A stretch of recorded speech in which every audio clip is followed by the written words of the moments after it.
So my name is Paul Wady. I work for the National Autistic Society. I'll explain who I am in a moment. This talk was created because a lot of the language and terminology about being who and what I am is negative and stigmatized. It's not appropriate. How would you like to be told that your innate nature that you were born with is a disease and a perversion of the normal? Yeah, we've heard that before, haven't we? Like with gay people. Firstly, who am I to represent people with autism? Well, it's all here. I was diagnosed when I was 41, worked for the National Autistic Society 8.5 years, until I give this talk, might be the end of it after this. Married to a person with autism, father, aunt, half-sister, cousin, they're all autistics. Is it hereditary? Surely not. Part of a global aspie scene since 2005, international friends on the spectrum. I know, they keep coming from different planets and staying in our house. Meet new ones through working online, read, listen and watch and find out about my own kind. Corporate trainer in autism, meditation teacher with NES. I've actually had for 3 years, I could go to the acting service and every Wednesday afternoon I was in a room with other autistic people having that depth of communication with my own kind. Aspie gaydar is real. We know our own people, okay? Sounds like a disease, yeah? What else have we got? Filmmaker. Well, I got bored in work. Bloke set up and ran a social group for the service in 2009. That was fun. Social editor, Penny. Went to a major drama school very briefly. Yes, they didn't understand my genius. Performer, writer, photographer. Huge egomaniac, big mouth. Let's face it. Performance, sing, own music. Don't listen to it, whatever you do, for God's sake. Punk rocker, Buddhist. Come from Liverpool, surely the only place that produces people like me. This is kind of the preamble before the main points I make. Now this talk is to relate our artistic natures and how the world does not quite get them, and why? Well, we're dealing with value judgments of functional, dysfunctional, high functioning, low functioning. It's all in relation not just to neurotypical, but to capable neurotypical, talented, smart, intelligent, good looking, sexy. Look at me, I can really achieve things. I should be on NCIS Gibbs' team. Asperger's syndrome disease. Oh my God, my child's got it. I should shoot them before they get older. Autistic Cancer syndrome. These are all relative terms to what exactly? Hollywood? Oh, I'm so gorgeous and attractive. What are you all neurotypical? All you poor neurotypicals here. Are you all capable of tap dancing backwards? You know, Ginger Rogers did the same thing Fred Astaire did, but she did it backwards and in high heels. That's the caliber that all neurotypicals are up to. And let's face it, that's what the interventions will get your kids. So am I trying to justify being autistic? No, I don't think that frame of reference applies. It doesn't work like that. We're talking birds and the bees, facts of life, birth and death, sun and the moon. Okay, it's a reality. As a good or a bad thing? No, it doesn't work like that either. It is simply a reality that we have and live with. And again, as I've already explained, it's all terms and language anyway. I think we're a subset of humanity. You get all the stigma terms because you can't look, sound, and act, and other points that I'm about to make. Parallel worlds, autism reality akin to neurotypical, them and us. Well, as I will explain in our kind of global community, we've already got an ethos like that anyway. So this is not a simple explanation. It's going to be a picture I'm going to create with lots of gaps in it. In order to be myself, before I got diagnosed at the age of 41, for God's sake, I led this double life. There was the external me, which did the act, which even got me in and out of a drama school. The internal that is undefined by growing up thinking I'm neurotypical. I don't know what I was, for God's sake. You get called every derogatory name under the sun because they're the only terms going in the social situations you're in to define you as what you are. Well, that's fun growing up with being called mentally ill all the bloody time. You can imagine how much trauma you have to put up with. If you're on the spectrum, you know how much trauma. Well, not entirely, because it's overwhelming. Most autistic people don't have the self-awareness to be able to relate to their own experience. It's called being autistic.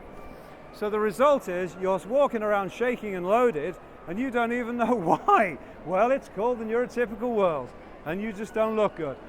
The external, where I don't know where the act starts and ends. I don't know where my normal response is act and end. I don't know how much of what I'm doing to you right now is real and how much is 50 years of coercion and manipulation and selling technique to put myself over as justifiable. Right, you're all being lied to. I am writing this talk to express who I really am. I am exposing myself. I never thought in my life I would be able to stand up in front of big crowds of people like this in the Excel Centre and tell the truth. That's being autistic. Oh, I can relate to people, I can play with other children. Well, I'm really clever, you know. Okay, so this is the main talk. Number of points. Firstly, people with autism can behave in relatively unacceptable ways. This is the problem with being what we are. We are what they call relatively dysfunctional. Look at this, antisocial. Call you bloody antisocial. You're focused around yourself. It's your nature. Inconsiderate, constantly overwhelmed and relatively hysterical. Yeah, it's called high energy levels that are unique to yourself. Perfect. It's like racehorse trying to exist around snails, a lot of us. I love my ADHD. I'm made hyperactive. The more energy I've got, the happier I am. The happier I am, the more energy I've got. Makes you want to sedate me, doesn't it? Physically dangerous to themselves and others. Well, don't argue with us. Let us stim all night. Parents, get another house, sleep in the loft, you know. Annoying. No. Sorry about that. Unable to lead independent lives. Incoherent to their closest family. Obsessive and self-centered. Aggressive. Aggressive? Lack of empathy and consideration, respect for others. It's your nature in relation to the world. We're talking in relation to neurotypical. You see how already it's terms and concepts in relation to something we're not. But how do you interact with society? How you're a child. How do you relate to your parents? How do your parents not develop mental health issues having a child like you in the family? Exactly. And willing to embrace any way but their own any respect. How much is compromise and how much is real? You see, I can't even handle people coming in. This nice lady comes in and sits down. Bless you. Thank you very much for coming to the talk. You're lovely. But you see, there's a feng shui inside it. You're making a really good point. There's a feng shui in every autistic person's head, and it is not practical to the real world. Everything's got to be a certain particular linear way. That's got to be there. This has got to be there. And if you're trying to, give a talk, somebody very kindly comes, doing a good thing. Well, listen, and you can feel it. Now, to enable to exist in the neurotypical world, you have to have the skill to handle that, as indeed do we all. But with autistic people, particularly autistic people, it's like a blow to the back of the head. That's how infeasible it is just to leave the house for some of us. So people with autism operate in unique motives. It gets even deeper than that. My friend edits Asperger's United magazine. He said, well, some people send these articles in, but they're not for other people to read. Oh, I said, well, they're for themselves to read. He said, no. So what's the third explanation? And he said, I don't know what the third motive is, but it's real, and people operate from it. And the idea is that we have unique natures. That means that we have actions, we have motives that make perfect sense to us. We can't explain them, and other people can't understand them.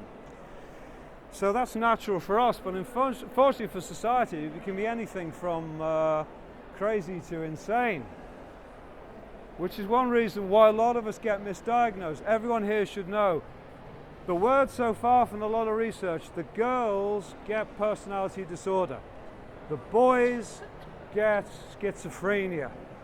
Okay, if you know anyone who's been diagnosed, a male has got schizophrenia or a female has got personality disorder, it's probably a misdiagnosis, and actually their real self exists in their room on their own. So don't this is what it's like being a very high functioning autistic, or if you're not Kanner syndrome, I should say, if you've got a high IQ. And there it is again, it's all relative terms and phrases. We're all doing it. We're all trying to keep our jobs, keep our relationship. We're all trying to look good, sound good, buying into the cosmetics industry, body fascism. And oh, my hair. I know, it's no hope for my hair. It's really upsetting. So you've got the disorientation of autistic terms and phrases. I mean, what do these things mean? What does curing actually mean? You see? Helping. I want to help people with autism. Well, give them money. Pornography. Give them a nice place. Oh, it's a round of applause. All right now. Give them somewhere decent to live. Let them do their own thing. That's bloody helping. Well, what are you going to do? Stroke them? Make body contact? They're there, poor thing. I understand your uniquely minded mind, even if nobody else does exactly. I have a child in recovery from autism. Are there any Americans in the house today? Has everyone been looking online? They love that kind of thing over there. Eugenicism, genetic racial purity, purebred Aryan race. I have a child in recovery. Well, I have a parent in recovery from ignorance. Jesus. Normal, healthable, acceptable, okay. What do these terms mean? What do they mean? Is this a form of fascism? Is this a form of eugenic oppression? Comrades, there isn't any kind of bullshit, Marxist agenda here. Don't worry, I'm just an aspie. Disturbed, mentally ill, retarded. Oh, I had it all by the age of 10. Oh, those happy days in junior schools. Wady is a loony. I had it chanted like a bloody mantra. I do have to swear, it's the tension bubbling up from the depths of my psyche. Do you know what I mean? Oh boy, have we all been there, even if we're not autistic? Yeah. I mean, for example, does curing mean enforcing unnatural and inappropriate neurotypical behaviors onto autistic people? Is that what it means? Hey girls, you've all got to be men these days to succeed. Now men, you've got to be really feminine to succeed. Your heterosexual aggression is no good. How do you feel regarding this? You see, I mean, what am I doing to your heads, evoking all these concepts? Can you relate to this without neurotypical values and perspective? No, it's like the air you breathe. We grow up in this orientation. That's it, it's normal, because normal and abnormal.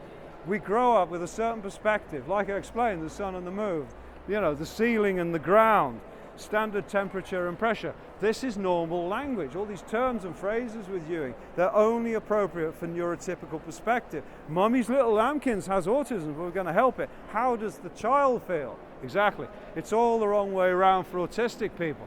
And then there's a bunch of people in America who are hating autism, for God's sake.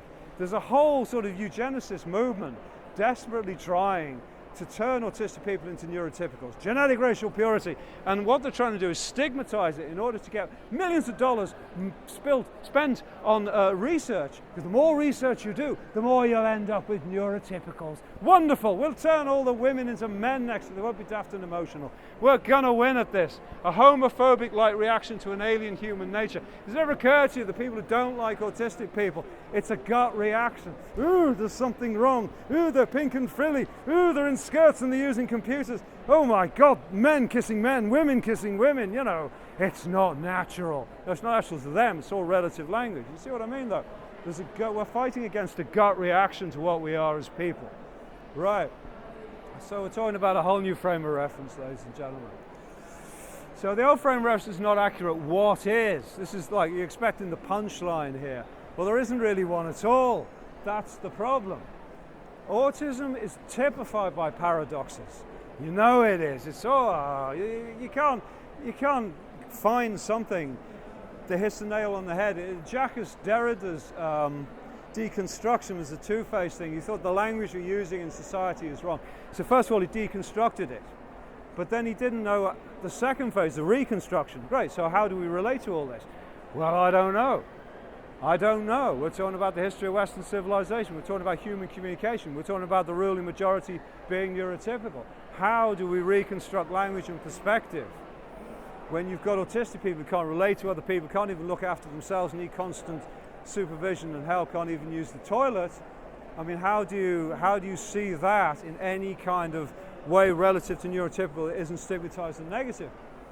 But at least I can put over this perspective. The first step is saying it as it is, which is why I give this talk. So autism is too clumsy a term, it's too, it's slam dunk. However, neurodiversity, the reality there are lots of different brain types out there. This gives the game away. Gender, race, sexual orientation are red herrings. What really defines people are their brain structures. That's what actually divides us all up.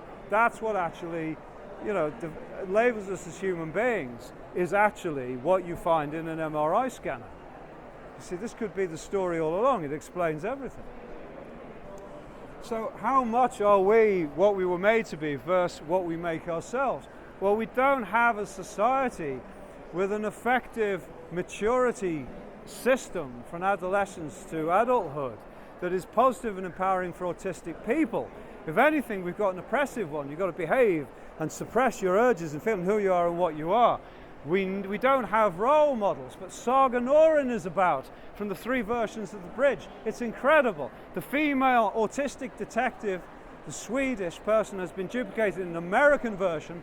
That actress worked with Alex Plank who's behind wrongplanet.org. So we got a really authentic hit on autism through this woman.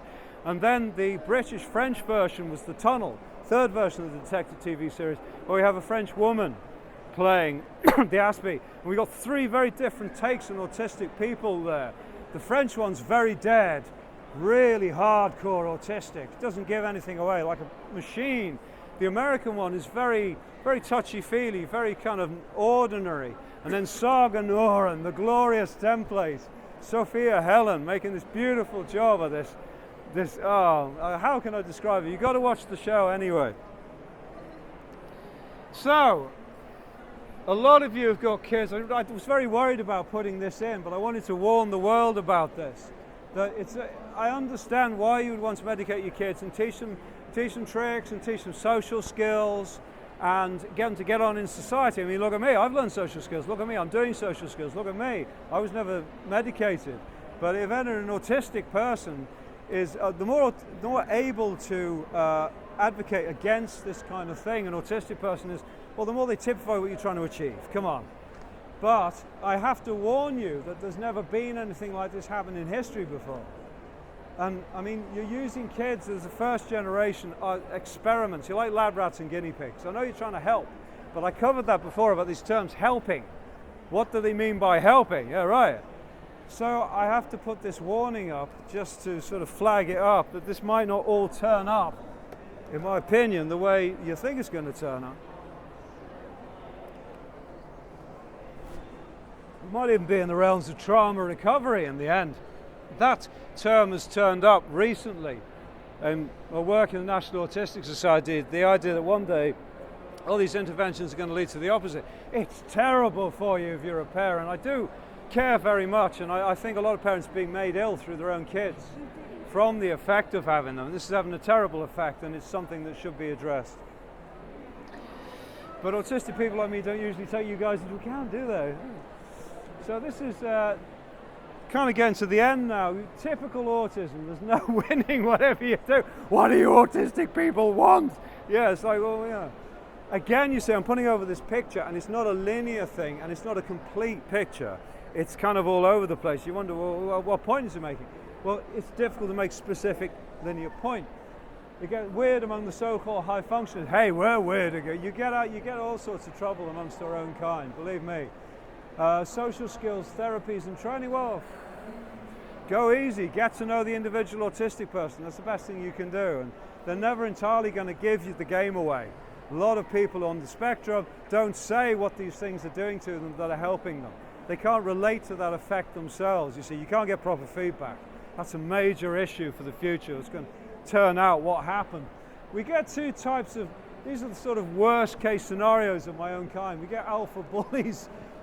We've seen this actually happen in attempts at social groups, and particularly autism rights groups. We've had real issues with single individuals and 2 or 3 individuals just wiping everybody else out. That is not a field I'm involved in now. My advocacy is about finding individuals and empowering them rather than actually trying to start an organization with meetings. I don't think that model is appropriate. We've tried it. Yeah, we have tried it. Yeah. Conceding, relating and caring, you get people who relatively can concede themselves.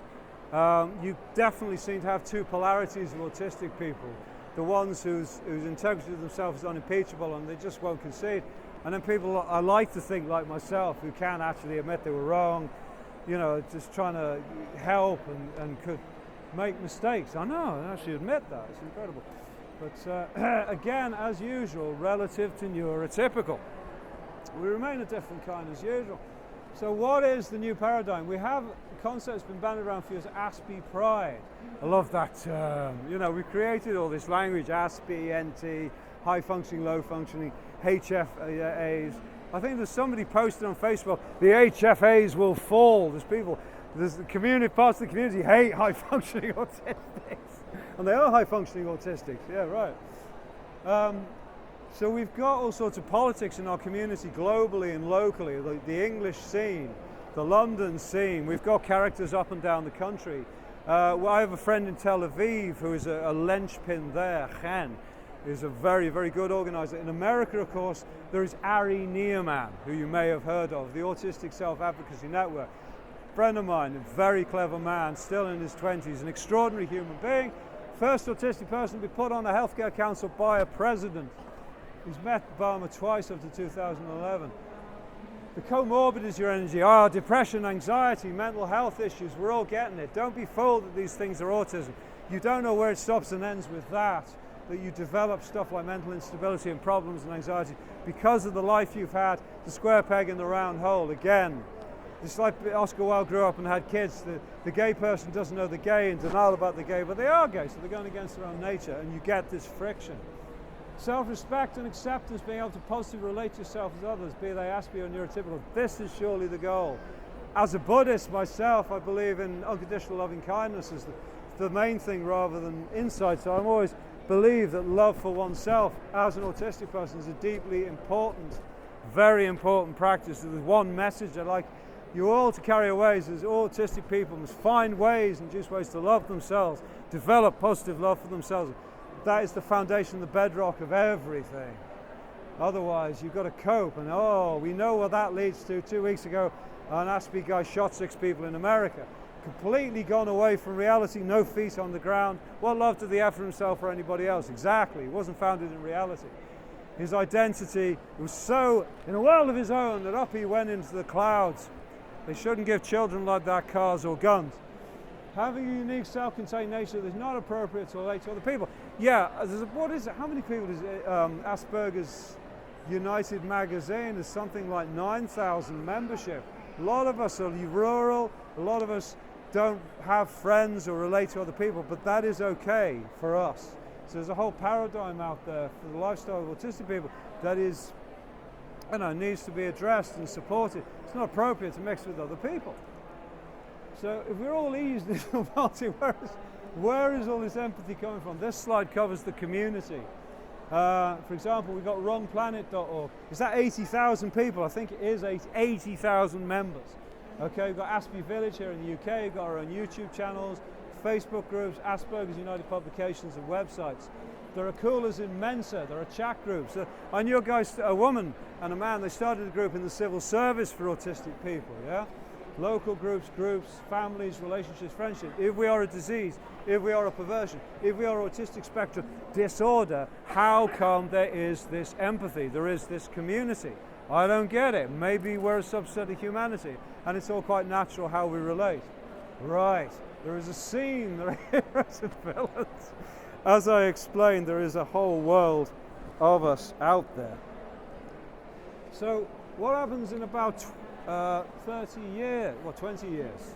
What will happen in about 20 years? Where will this be? Will there be the same definition of autism? I don't think so. They're going to have to come up with something bigger, like neurodiversity. The whole concept of how you see any autistic person will be different, following on from all these sort of terms and perspective. Same issues, but a different way of seeing everyone and everything. Exactly. Does any of this help you with your social skills into your world? You don't fit in and never will. Because the world ain't going to change. But will our relationship to ourselves change as autistic people? And will others see that? Will we have a common language and an ability to put ourselves over the way the gay community has evolved literature and perspective for decades now, last part of the 20th century? There was no such thing as homosexuals in the 1940s or 50s, was there? Certainly the 19th century. So it's incredible.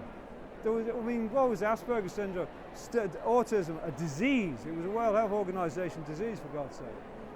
The emergence of a functional, effective, and positive global autistic subculture. Well, you can believe me or you cannot believe me, but ladies and gentlemen, it's happening anyway. Everyone's connecting up via the World Wide Web. We are, regardless of whatever you may think or do, actually connecting up as a community. If you're on the spectrum, connect with others. You might hate them, but still connect with others. I come from Liverpool. I was trying to get people in Liverpool on Wrong Planet to get together and get a scene together, for God's sake. Nobody from Liverpool has hacked NORAD yet. Fire a few missiles. What's the matter with you guys? You're on Liverpool. Cause some trouble. So there you go. What if all this? Okay. Well, there you go.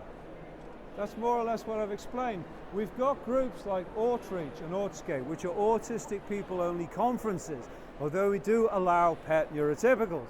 So we've got environments we're creating like the ASAN, the Autism Self-Advocacy Network of America, the Autism Right Group Highland. We've got charities such as National Autistic Society, creating environments in which you can normalise your experience. I met my wife in a social group here called Autism London. There's also DANDA, which is still going strong, which is kind of the oldest of all of them, originally a charity. We've lost Mary, who founded it. It's very, very tragic that she died of cancer, but we love her very much and we'll never forget Mary. Does a fantastic job of that, Mary Coley. We have environments. We are already writing history. We must unite. We must know of each other. We must not be strangers to each other, despite the paradoxes of nature I explained before. So there you go. I'm very glad I managed to get that out. Thank you very much for listening. Thank you. Thank you.